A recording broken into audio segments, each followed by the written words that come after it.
kahit na magmamahal na araw at siguro sa araw mismo ng mahal na araw, Holy Week na tinatawag natin, ay talagang nagkukumahog.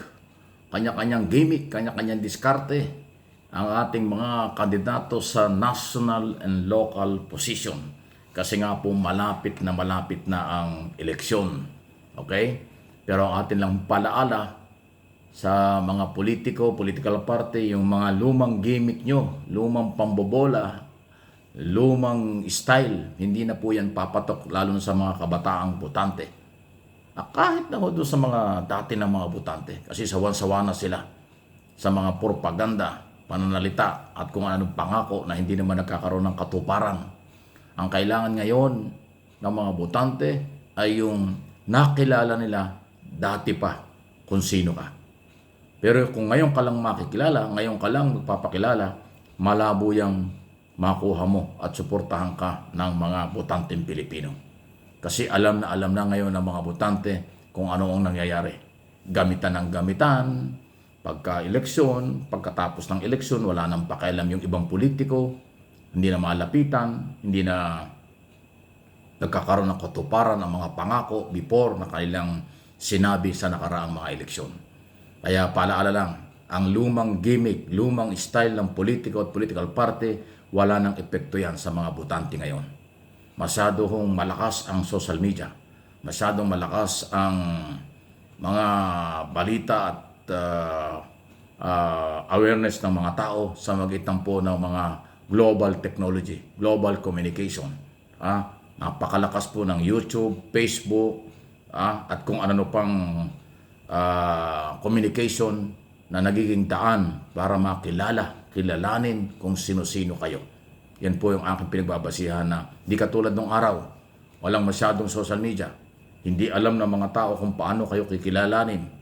At sa oras na kayo nakita at nagsalita kayo, sumayaw kayo, kumanta kayo, nakukuha na yung mga botante. Kasi lumang style yan. Pero ngayon, kahit siksikan po ninyo ang inyong sarili, kung ayaw sa inyo ng mga botante, wala kayong magagawa. Kasi ngayon ay katapatan sa mga dati na performance ang hinahanap.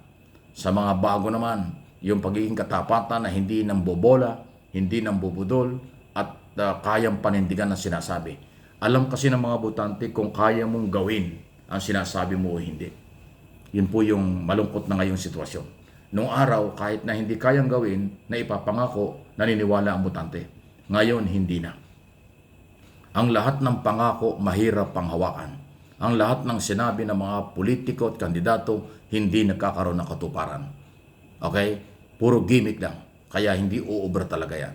Ngayon, hintay natin na yung mismong mga botante ang sumuri kung sino sa inyo ang karapat-dapat. Huwag yung ipilitin ang inyong sarili na kayo'y maraming pera, kayo'y kilala, marami kayong gimmick, kayo ang dapat manalo sa local and national position this coming midterm election sa May 12. Hindi na po ganun ngayon. Kung ano ang inyong kakayanan, ipinakita nyo na ba? Ano bang inyong sinasabi? Kaya mo bang gawin? Ang inyong bang katapatan ay kayang panghawakan? Yan po, lalo na sa national position. Lalo na ngayon, naku, meron po mga nagbabalimbingan. Merong kaalyado ng alyansa para sa pagbabago ni Pangulong Marcos. Biglang makikita mo nandun sa kabilang partido. Sinusuportahan pala ng mga anti-Marcos. Katulad po nung si Camille Villar, ang kasama sa alyansa ng pagbabago, biglang nandoon sa kampo ni Sara. At yung pala mga Duterte, ano yun? Paano mo ibubuti yung ganyang kalasing ano? Ay yung mga Duterte identify na anti-Marcos. Yung mga Duterte kalaban na ngayon ng mga Marcos. Tapos yung kandidato ni Pangulong Marcos, nandoon sa kampo ng kalaban ng Marcos. So namamangka sa dalawang ilog, malabo yan. Alam ng mga botante yan. At hindi ho papayag ang mga botante na ngayon pa lang, eleksyon pa lang, nag-iibang bakod na, eleksyon pa lang, namamangka na sa dalawang ilog. Nasaan ang katapatan ng mga yan? Sa partido at sa koalisyon at kay Pangulong Marcos. Paano mapapanghawakan ng Pangulo ang katapatan nila after election at kapag ka nasa Senado na? Ngayon pa lang, kampanya pa lang, kumakaliwa na Sumalinaw naman. Hindi naman fake news, wala naman denial. Yung pag-i-endorso ni Sara Duterte kay Camille at sa mga Villar. Camille Villar. So, Di ba? Paano yon? Ano kaya iniisip ngayon ng mga alyansa ng para sa pagbabago? Alyansa para sa pagbabago ng grupo ni Pangulong Marcos Jr. na yung kailang kasamahan nandun sa kabilang bakod na. Pero nandun pa rin sa kanila. Eh dapat umalis na lang siya sa alyansa. Tapos doon na lang siya sa Duterte. Mas okay pa yun. At least alam na natin. Pero yung nasa alyansa ka ni Pangulong Marcos, tapos nandun ka rin sa kampo ni Sara, ano yun? Eh magkalaban na nga yan eh. Inimpis na nga ng Kongreso si Sara eh. Magkakaroon na nga ng trial after election. So saan ang pagiging neutral ng isang magiging senador kung sakali? Kung ganyan ang galaw. Ayan, sampul lang yan. Sampul lang po. Inuulit ko, walang dinaya ng mga Bilyar, walang dinaya ng mga Duterte na kanilang sinusuportahan o hindi itong mga Bilyar. Eh dalawa yung Bilyar na yan, isa nakaupo na, si Mark. Ito naman si Camille, tumatakbo pa. Ibang klase sila. Mahirap pagkatiwalaan yung mga ganyan. Okay? Si Amy, definitely wala na. Si Amy hindi na ho kasama sa top 20 survey. Malabo. Sinira ni Amy ang kanyang sarili. Himiwalay siya sa kanyang kapatid. Kaya nagalit sa kanya ang Marcos loyalists, Marcos supporters, Marcos followers. Ang mga DDS wala rin tiwala sa kanya. So, tagilid talaga ang bangka ng mga ganyang klase. Yung iba pa, meron pa po.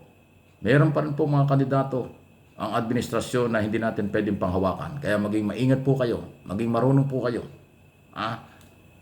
Ilang araw na lang ang ating pagsusuri at pag-aaral. Huwag magkamali para hindi magsisi ng 6 na taon.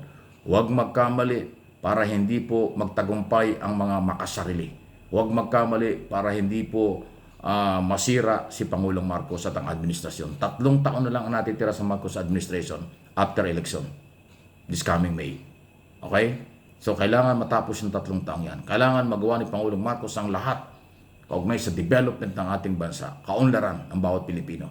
Maging matatag ang kanyang gobyerno at hindi magtatagumpay ang kahit sinong gustong nagpapabagsak sa kanya o nangaagaw ng kapangyarihan. Kaya ang pinakamaganda magagawa dyan, iboto natin yung sa tingin natin ay merong katapatan ng totoo kay Pangulong Marcos at sa administrasyon. Hindi pwede yung nangingibang bakod, hindi pwede yung mga nagbalimbing lang at nagsipsipan lang sa gobyerno. Iboto natin kahit galing sa Piklawan-Dilawan, kahit galing sa Makabayan, napakaraming kandidato. 60 plus. Mahigit na 6 na po ang kandidatong senador. Bakit tayo pupunta lang sa isa at 2 partido? Marami hong pwedeng magagaling na hindi gaanong kilala. Yan ang ilagay natin. Maraming abogado, magagaling at may katapatan sa bansa ang karapat-dapat din sa Senado. Ayan, sa local position naman, from congressman, governor, o yung mga party list, national din congressman, district congressman, governor, down to councilor ng mga bayan at cities. Yun din yung pagkakatiwalaan nyo. Okay? Huwag padala sa dami ng pera, kasikatan, at kung ano pang gimmick. Ang mahalaga yung totoo na maglilingkod sa bayan, hindi magpapayaman lang, hindi kapangyarihan lang, after power lang, after money lang. Hindi yun.